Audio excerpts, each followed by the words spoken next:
सहयोगी मेरे साथ जुड़ रहे हैं, दोनों का रुख कर लेती हूँ। हरीश के साथ पास भी हम जाएंगे जो मुंबई से हैं। राकेश, पहले मैं आपके पास आ रही हूँ। आज का दिन बहुत महत्वपूर्ण है। दोपहर 3:30 बजे सुनवाई में क्या होगा सुप्रीम कोर्ट में, ये देखने वाली बात होगी।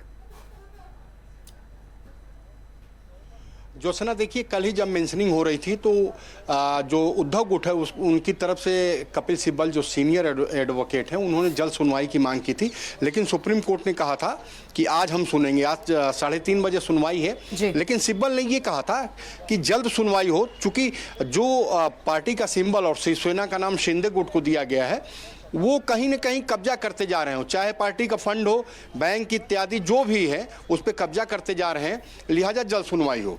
लेकिन सुप्रीम कोर्ट आज जब 3:30 बजे सुनवाई करेगी तो जो सिब्बल की सबसे बड़ी मांग है वो ये है कि जब तक सुनवाई पूरी नहीं होती, सुप्रीम कोर्ट का फैसला नहीं आ जाता, तब तक जो चुनाव आयोग का फैसला है उस पर रोक लगाई जाए। जो सबसे बड़ी मांग है कि रोक लगाई जाए। और जहाँ तक याचिका की बात है तो याचिका में साफ तौर पर कहा गया है कि शिवसेना का जो पत्र था उसमें जब संशोधन किया गया 2018 में, तो शिवसेना अध्यक्ष को यह अधिकार दिया गया कि देखिए, वो पार्टी में जिसको शामिल करना है शामिल कर सकते हैं, जिसको निकालना है उसको निकाल सकते हैं।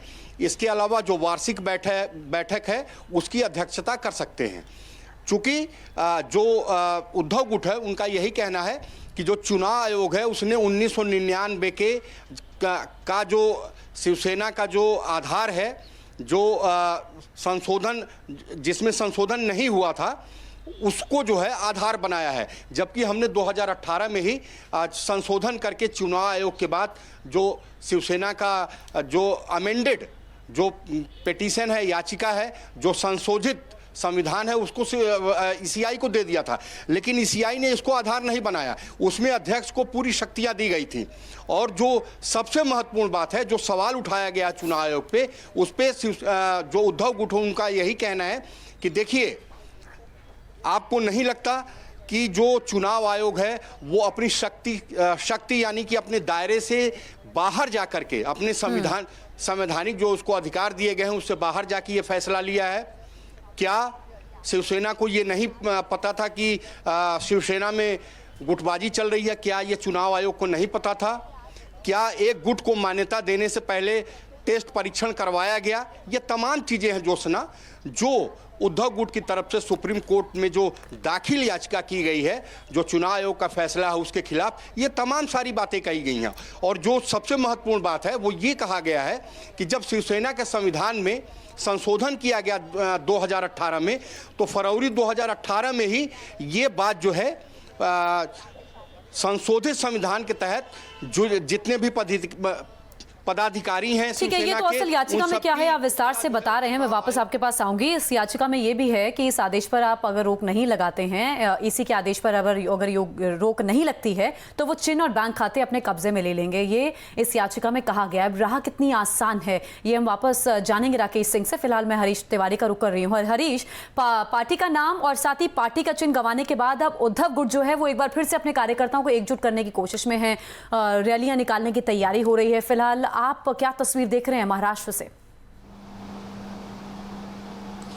देखिए, 1966 में शिवसेना बनी थी और इसका हिंदू हृदय सम्राट बाला साहब ठाकरे ने इसकी स्थापना की थी।